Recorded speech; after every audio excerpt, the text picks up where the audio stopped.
Kesejarahnya kan bermulanya sebenarnya di Inggris ya, sebuah kafe di Inggris, masalah hak cipta ini hanya karena si pengunjung itu mendengarkan ini kan lagu pasti ada orang yang punya lagu.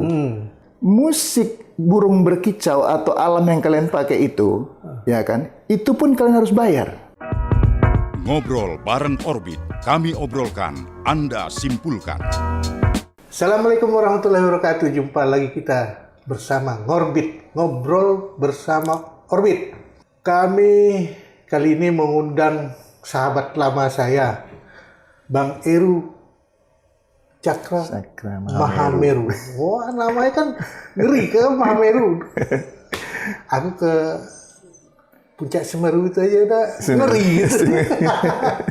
Jadi Bang Eru itu dia musisi, dia juga aktif dalam hal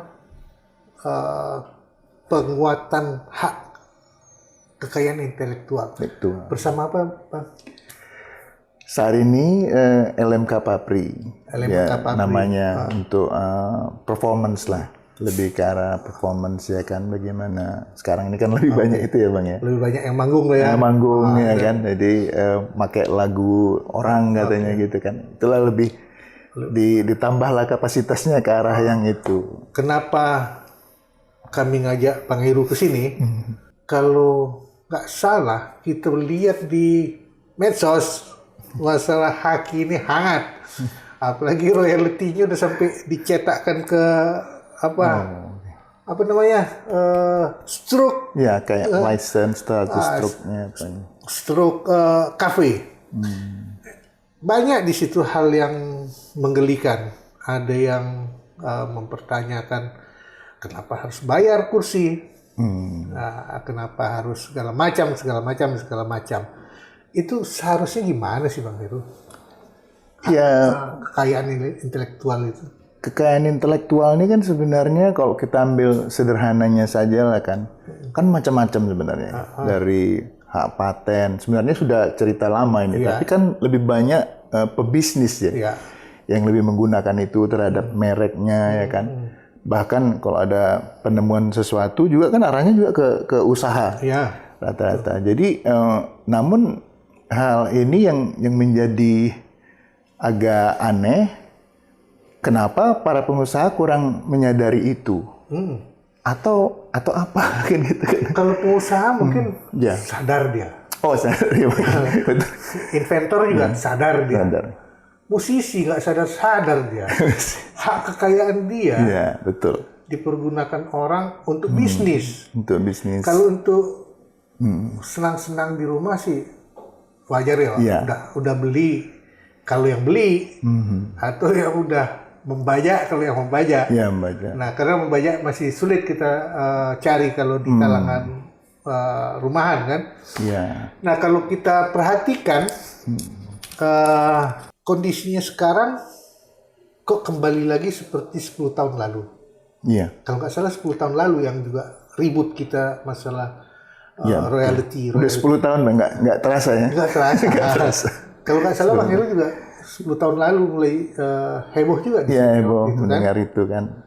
Nah, kenapa ini nggak bisa kita terus-menerus menjaga ini, Pak? Mungkin juga tadi, kalau saya pikir karena belum menyadari mungkin ya, belum menyadari tentang manfaat daripada hak cipta atau ada lisensi daripada hak cipta itu sendiri gitu kan. Waktu saya di Amerika dulu kami memang itu sekitar tahun 95 lah, udah pertengahan tahun 90. Di 30 tahun? Iya, ketika tahun 1995 maksudnya. 30 tahun loh? Iya, 30 tahun ya. Jadi saya lihatlah itu di Berkeley itu anak-anak gondrong-gondrong lah, musisi-musisi itu pada kelas jam 9 masalah hak cipta ini ya. Publishing waktu itu, musik bisnis. Iya. Pada saat itu jurusan itu disebut musik bisnis. Itu penuh Bang. Rame antri. Jadi kalau kita misalnya kelas kita dibilang jam 9 kita belum hadir jam 8 itu nggak akan bakal dapat tempat duduk. Oke. Ya langsung pulang aja, batal kelasnya. Maksudnya kita yang membatalkan maksudnya gitu kan. Kalau itu kan nampak mereka memahami hak. Tapi waktu itu masih belum. Jadi misalnya kalau kita lihat, ini hak cipta ini kan umurnya udah ratusan tahun sebenarnya. Oh ya. Tapi sampai sekarang masih terus bermasalah. Di Amerika pun masih terus bermasalah. Kebetulan saya kan anggota di ASCAP juga. Dan itu ya terus diperbaiki. Memang sistem royalti itu sudah terintegrasi dia dengan nomor-nomor. Seperti saya ngobrol sama Bung Andre Hanusa waktu itu di pesawat kami kan, ada Rakernas Papri ya. Jadi dia cerita tentang penomoran itu. Ya saya bilang semua lengkap udah nomor itu, ada nomor IPI. Sebenarnya nomor itu intinya apapun kodenya berhubungan sama penerimaan royalti. Berarti itu identitas dari setiap produk. Iya, betul. Bukan setiap orang ya. Bukan setiap orang. Jadi itu nomor itu juga nomor yang apa ya kita bilangnya, format yang sah dan bukan untuk dicari-cari. Walaupun ada satu organisasi misalnya nomor ISRC namanya, International Standard Recording Code, itu beredar bebas dan kita bisa pakai, tapi itu tidak terdeteksi.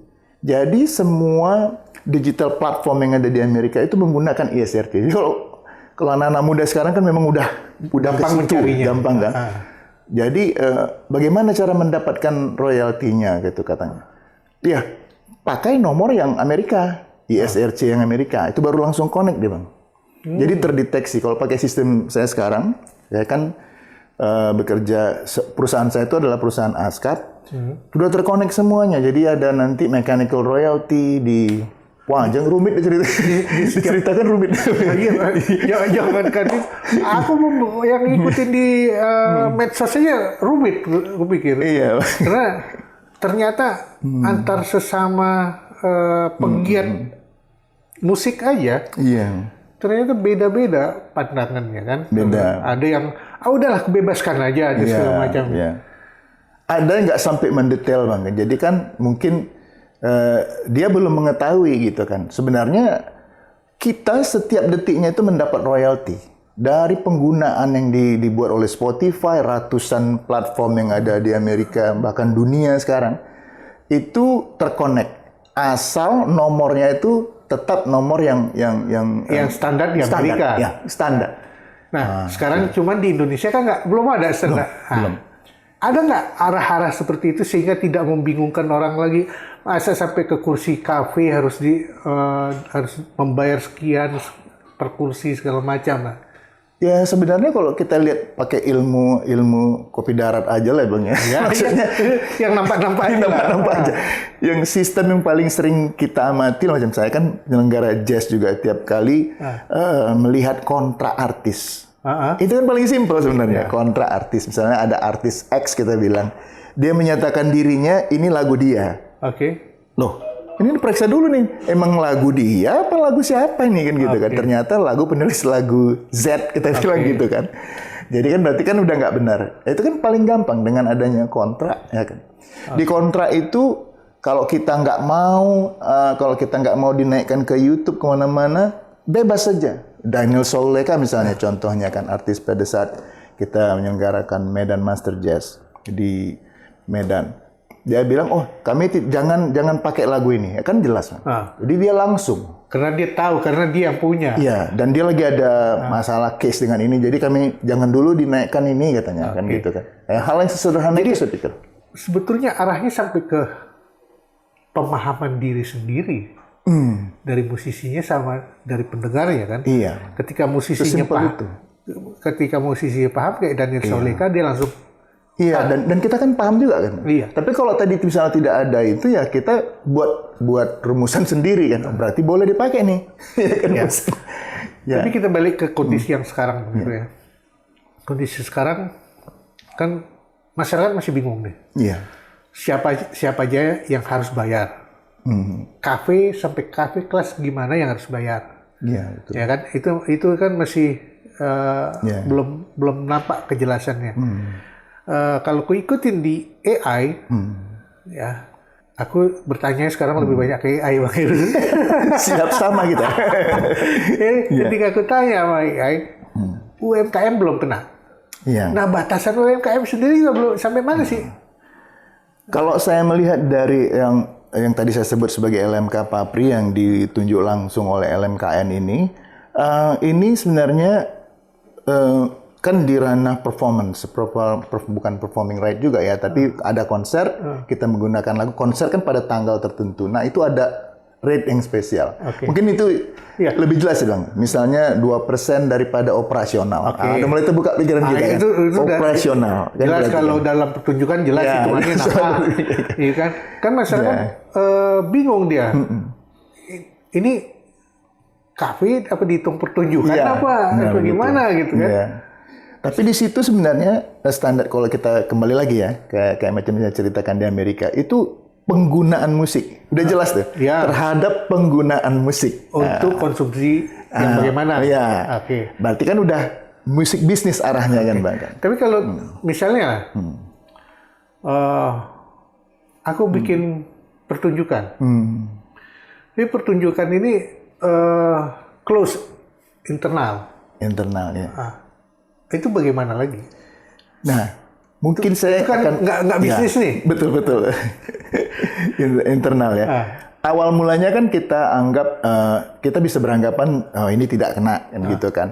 Atau misalnya contohnya beginilah, musiknya musik kita sendiri. Nah, coba kita ambil bukan hikmah ya, apa namanya ya, Bang ya, tanda-tanda mungkin ya. Dari kasus yang kemarin ini yang lagi hangat ya kan. Pemakaian apa dan terkena pidana pula sanksi ya kan. Kan kira-kira kan. Nah, di situ kita bisa lihat ya sebenarnya arahnya kemana, dan kebetulan ketua umum kita juga akan ngomong di situ.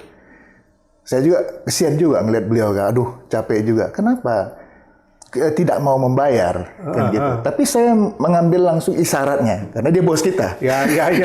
langsung bisa tahu gitu. Karena kita harus belajar dari dia juga. Dari dia. Jadi ini Pak Ketua ini apa maksudnya ya? Maksud cerminannya. Oh, ini udah tanda-tanda, berarti gini. Sekalipun itu memang dia bilang gini, musik burung berkicau atau alam yang kalian pakai itu, ya kan? Itu pun kalian harus bayar. Ya. Itu yang heboh memang. Heboh. Ini ada pertanyaan baru lagi. Kalau musiknya musik sendiri, Bang, berarti kalau kita kaitkan, apapun musiknya itu, selama kalian berdiri di bawah langit Indonesia nih, Republik Indonesia, harus bayar. Harus charge-nya. Ya kan? Udah jelas kan, Bang? Ini maksud si Pak Ketua kita nih kan gitu kan. Jadi kan karena terpancing oleh situasi yang membangkitkan kesigapan apa? Soulnya langsung. Bahwa minimal kalau dibilang harga diri enggak ya. Tapi ini lebih daripada harga diri. Nah, itu pride seseorang itu. Membawa pride seseorang juga. Karena kalau seseorang tidak dihargai sesuai dengan apa yang dia miliki, itu tentu juga sebuah kekerasan intelektual kalau menurut aku sih. Kekerasan intelektual. Wah, kekerasan. Itu sedap juga itu bahasa. Kenapa? Ya, orang sudah melakukan kerja yang keras, yang dengan keilmuan yang khusus segala macam, memberikan hasil yang bisa dinikmati, tetapi masa cuma menikmati aja kalian. Kalau dulu kita bayar kaset, ya kan? Nah sekarang dengan teknologi yang ada, di mana saja bisa. Iya, benar yang Abang bilang tadi pas kali itu. Itu sebenarnya kata pamungkas dan solusi itu dah. Karena saya balik ke sejarahnya, kan bermulanya sebenarnya di Inggris ya, sebuah kafe di Inggris. Masalah hak cipta ini hanya karena si pengunjung itu mendengarkan ini kan lagu, pasti ada orang yang punya lagu. Sementara kafe itu semakin lama semakin makmur. Iya. Secara manusiawi dia kan mulai bertanya-tanya dan mulai membangkitkan persoalan ini gitu. Apakah kalian bayar ini? Ya kan ini kan musiknya orang. Sementara kalian hidup dengan semakin ramai orang semakin ya kan gitu. Dia kan terus mengamati. Dari situ berawal. Tapi kalau saya lihat korelasi dengan apa yang Abang bilang tadi, nah kita ini kan memang untuk mendefinisikan satu teori ini harus ada perjalanan juga, ya kan? Apanya? Kalau istri saya bilang maraton journey, tak habis-habis. Nggak akan pernah habis sampai orang memahami. Nah sekarang kan kondisinya kalau kita lihat seperti Heru bilang di Amerika tuh mulai dari tahun 90-an pertengahan sampai sekarang masih juga berevolusi, ya kan, mencari format yang paling. Nah kita yang hilang timbul. Nah ketika ini timbul, apa yang kalian para kreator ini harapkan sesungguhnya? Itu yang diharapkan publik mungkin. Publik, ya. Kalau kreator tuh pengennya yang gimana sih? Kan Heru termasuk kreator. Iya, iya. Sebenarnya kan ya yang Abang bilang di awal tadi mungkin ya, apa namanya, menghargai ya. Iya. Kita kan perlu juga dihargai dengan apa yang udah kita buat gitu kan. Tapi memang zaman ekonomi kreatif istilahnya katanya kan. Itu ya itu kan sah-sah aja memberikan ilmu baru sama kita dan semangat baru lagi kan dalam berkarya. Mungkin pada saat saya dulu berkarya dengan karya-karya yang avant-garde ini mungkin tidak memikir terlalu sampai ke sana ya. Yang penting happy dulu. Iya kan? Karena bentuk dan jenis produk pun ego kita yang bercakap. Oh, misalnya kalau saya zaman saya dulu sama di zaman sekarang, aku bisa bikin lebih hebat dari digital itu. Ego dan waktu kita usia masih muda. Itu oke, itu menarik. Nah, itu pula yang kadang dipakai oleh khalayak bisnis. Iya. Kami udah denger aja, kami udah menghargai katanya. Lain pandangan kalangan bisnis semuanya. Bisa seperti itu. Apalagi khalayak ramai, khalayak luas. Iya. Tapi saya nggak menyalahkan Bang, karena itu manusia ini kan perlu progres juga sebenarnya. Belum tentu dia tahu bahwa dia bisa jadi bilioner apabila dia benar-benar menggunakan musik bisnis yang sebenarnya. Nah, tapi kalau dia ditekan oleh aturan-aturan yang pemerintah, misalnya pajak hiburan dan lain-lain, hanya untuk supaya singkat aja, supaya mereka tarif anak band bisa naik, itu bukan solusi. Kan gitu kan?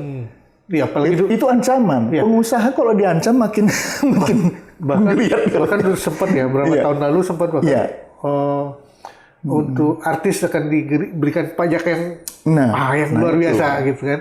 Bukan memang sepertinya tapi bukan solusi yang ini kan gitu kan bagi si artisnya malah hilang semangat dia iyalah pasti mungkin itu lebih ke pengusaha yang ditekan oleh pajak hiburan tadi kan guna untuk tarif berarti produser kan produser dan sponsor dan segala macam ini yang kena paling duluan kena dari dampak haki itu kan haki ya.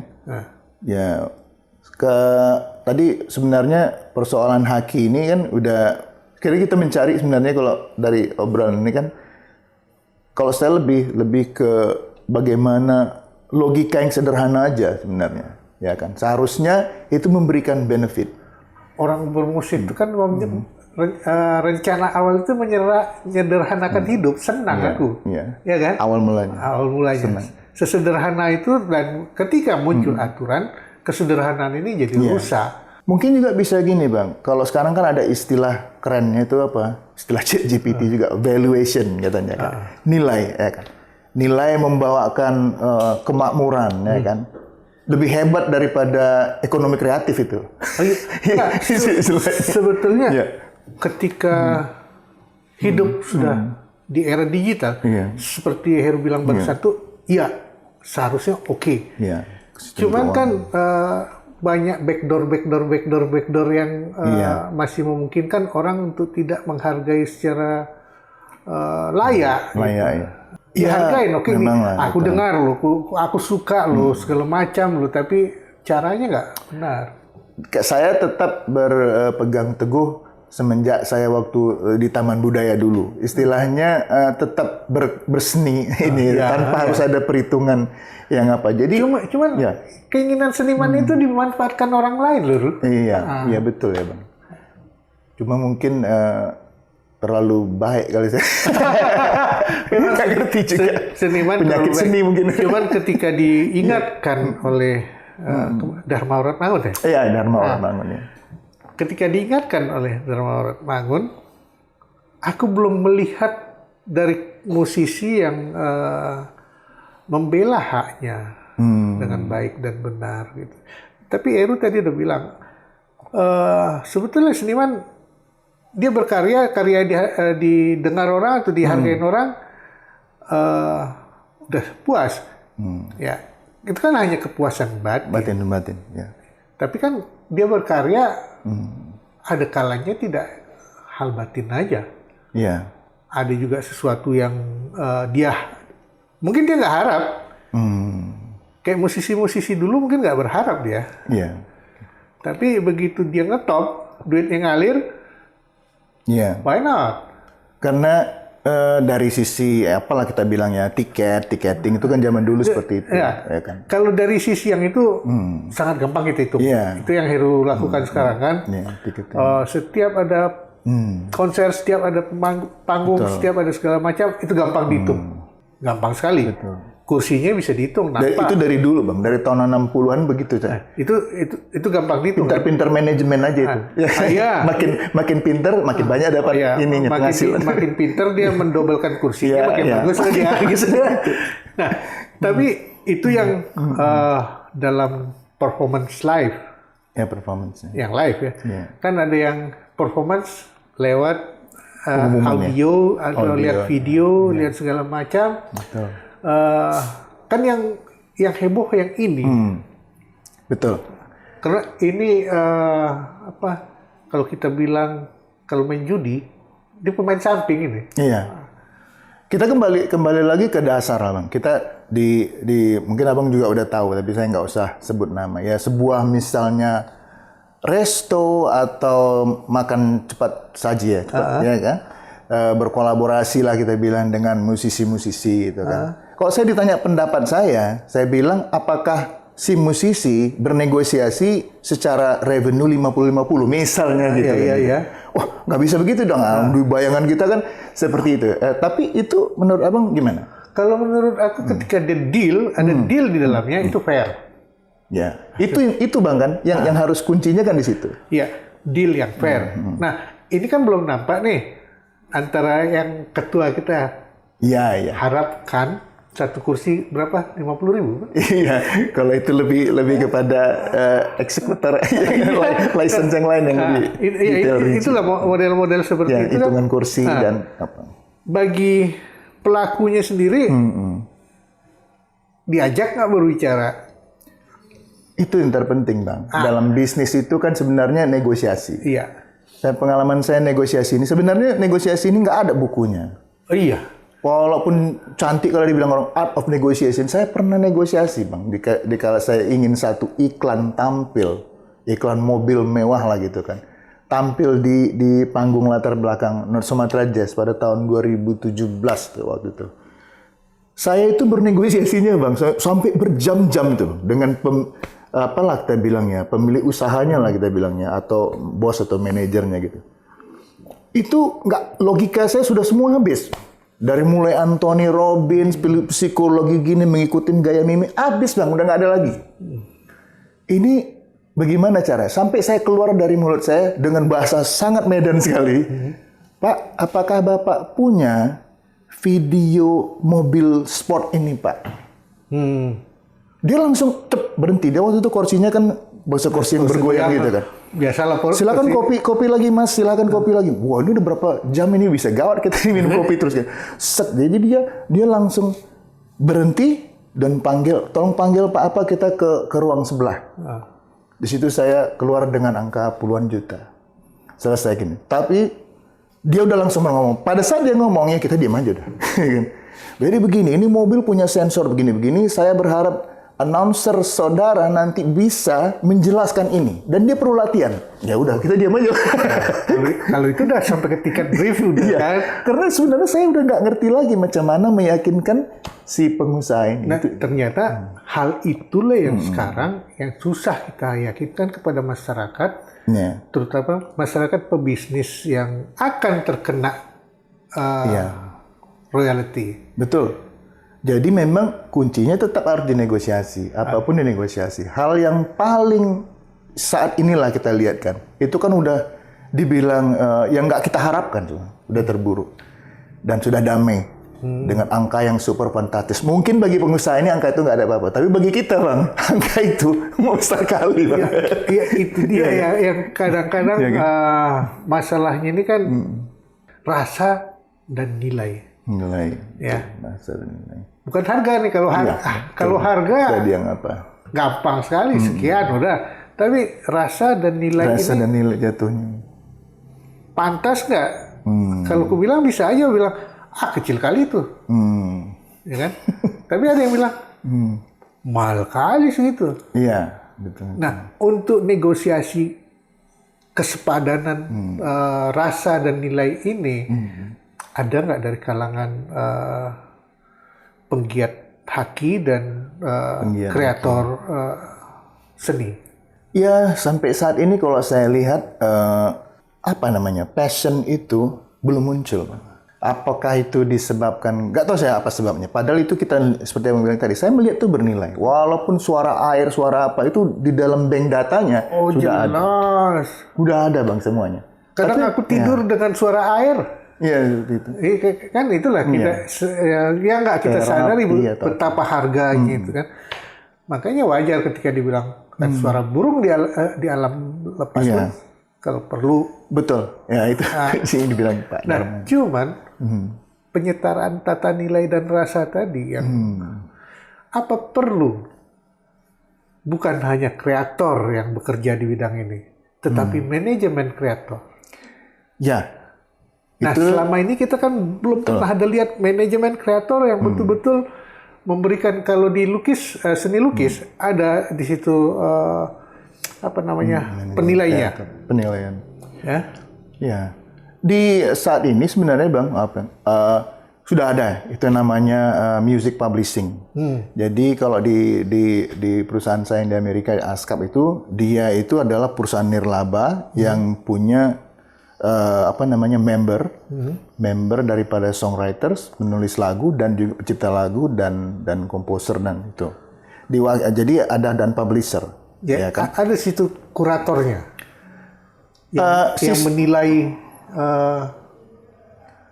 Udah banget itu dia kan ada eksekutifnya kan gitu kan. Tapi sistem itu sendiri sebenarnya saya pikir sudah menjadi kurasi.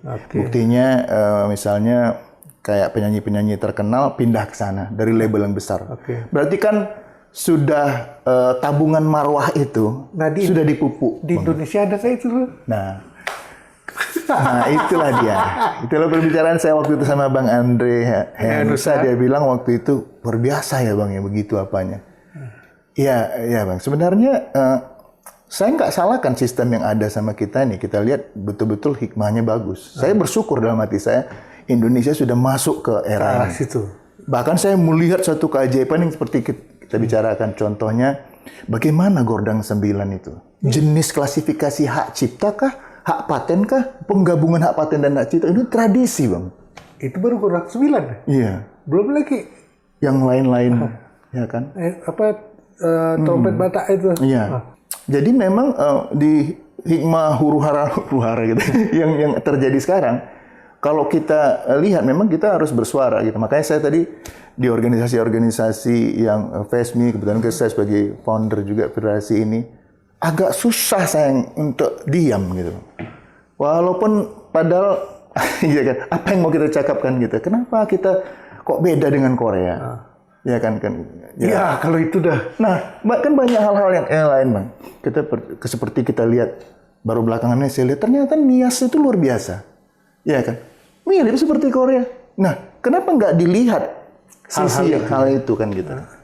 Maksudnya kalau kita bekerja itu tuntaskan saja, walaupun hari ini ada berapa menit kita kan dibilang kan, walaupun kita bukan Elon Musk gitu, tapi itu kan kita cepatlah mengerjakannya gitu. Ya. Karena sekarang kan udah ada YouTube, kita bisa lihat gimana produk suku Nias dengan menyanyi yang modern, apalagi anak-anak muda sekarang gitu.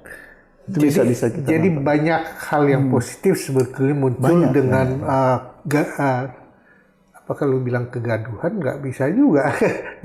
Iya. Tetapi saya lebih mikir ke sana. Aku lebih ngelihat ini momennya loh. Momen.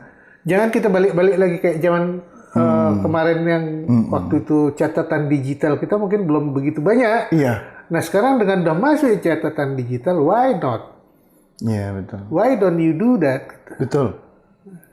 Iya, justru kan masalah kecil aja kan. Bagaimana kita melindungi alat musik tradisi kita? Itu aja PR dah.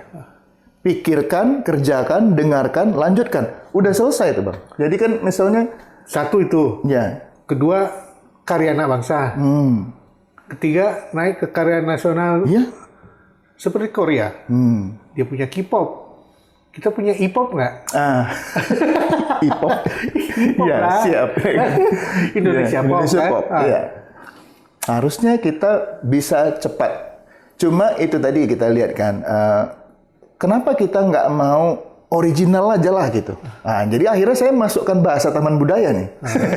Apa yang bisa kita lakukan? Mau teriak, mau artistik gimana gitu kan? Buat sesuatu yang memang beda. Nah kemudian nanti simpulkan aja bersama bagaimana. Apakah layak ditampilkan di stasiun televisi swasta atau apa gitu. Sama-sama kita menyimpulkan. Orang kita semua seniman kan. Iya. Jadi Kenapa kenapa susah? aku seniman begitu. Abang seniman juga. itu ide menarik minimal. Kalau kita pikir skop nasional berat sekali. Iya. Di Sumatera Utara, adakah kemungkinan kita bisa membuat satu format gitu? Nah, ini saya kebetulan ada ajakan oleh seseorang ya yang kita bilang on top lah gitu kan, di sesepuh lah ya. Sesepuh atau yang bergerak di ini. Jadi datang ke rumah, kemudian nanya, ini bang, abang yang bisa bikin ini, dan abang ditugaskan. Udah semua hal-hal event studi kasus sudah kami jalankan. Jadi perjalanan ini ke Danau Toba bang, katanya. Cuma masalahnya di sana tidak ada literasi. Bahasa Inggris nggak bisa, macam mana lah bang? Kalau bahasa Inggris nggak bisa, menjelaskan literasi musiknya nggak tahu, orang-orang bule itu aku lihat langsung cabut bang. Jadi masalahnya di situ bang, bukan nggak jago, semua jago, mau main apa jago. Tapi waktu dijelaskan, coba jelaskan dulu instrumen taganing. Ya, itu handicap kita ya. Ya. Tapi handicap itu kan bukan suatu halangan yang bisa mematahkan semangat kan. Bukan. Literasi itu. Jadi memang kita hidup ini kan saling dukung mendukung. Seperti yang disebutkan teman saya Tengku Rio. Cuma Bang Heru yang bisa ini. Karena apa? Karena abang dari kontemporer. Kalau aku etnomusikolog bang, walaupun aku sampai ke Amerika sana, ke Juliet. Cuma abang yang bisa mengerti bahasa ini gitu. Nah, dari situlah sebenarnya saya juga kalau hal-hal yang misalnya nggak saya pahami, saya nggak mau jalankan. Tapi justru dari dukungan-dukungan ini bang, kita maju bersama semuanya gitu. Justru itulah kenapa Iya. aku mengajak. Nggak salah rupanya aku ngajak Heru itu ngobrol-ngobrol masalah itu. Karena kalau kita ngobrol masalah haki secara nasional segala macam, suara kita nggak didengar di Jakarta. Ya kita maunya di sini aja dulu. Dan banyak hal di sini yang bisa kita kreasikan dan bisa kreasi itu menjadi nilai. Betul. Kita apresiasi, Bang. Apresiasi saya dengan mahasiswa-mahasiswa kemarin, tugas akhir itu, ya saya jelaskan bagaimana musik ini saya dengar di grup band tertentu legendaris dari Inggris di Amerika tahun-tahun 70-an dan luar biasa sepertinya musik Batak ini. Jadi dari situ saya kupas literasi, dari dukungan proyek yang terhambat tadi saya majukan dan ternyata memang sambutan mereka bahkan bukan anak-anak musik, mahasiswa-mahasiswa yang lain. Karena menarik melihat art.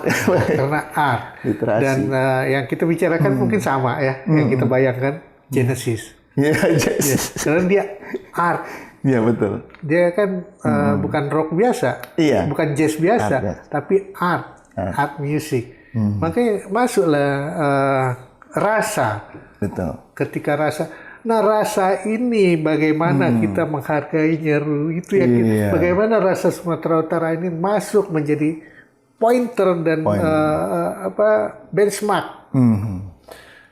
Ketika ada produksi kita dari sini, ini harus masuk dan harus dapat hak kekayaan intelektual, harus dapat royalti. Betul, harus dapat itu royalti. Ada lembaga kita kan?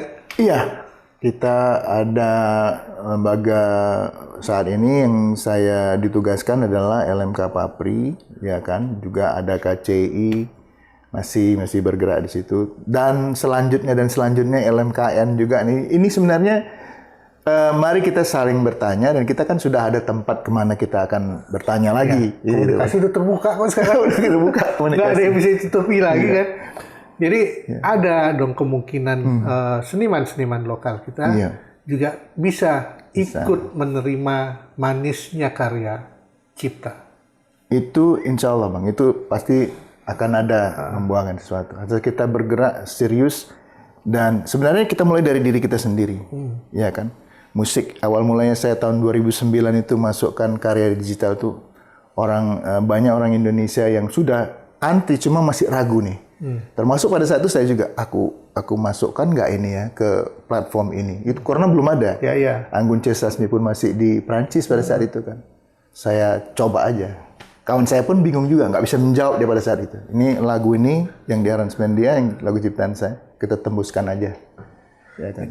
Itu kan kalangan yang udah dikenal publik nih. Iya. Gampang, enak. Bisa lah dia mengkolaborasikan dengan orang-orang yang berjejaring dengan dia.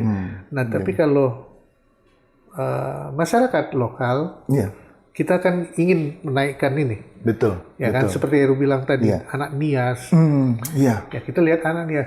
Bagaimana pula anak Batang Toru. Anak Spiongot. Betul. Ya, kita belum tahu dia punya kemampuan. Nah, ketika dia muncul, mereka bisa dihargai dengan platform yang mungkin mudah-mudahan sama dengan orang-orang ngetop tadi. Iya, bisa sekali. Itu hanya keyakinan kita, ya kita melihat lapang dada, kita melihat wah ini luar biasa ya, kita majukan. Kalaupun benturan itu kan biasa.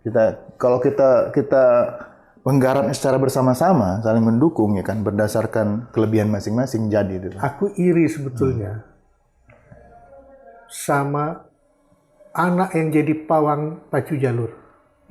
Yang begini-begini tapi dia dihargai ke dunia dan akhirnya muncul. Nah, kenapa musik-musik lokal Sumatera Utara ketika diputar di sebuah kafe, kok kafenya ada yang menolak atau pengusahanya menolak untuk memberikan sedikit bagi hasil dari kepiawaian dia.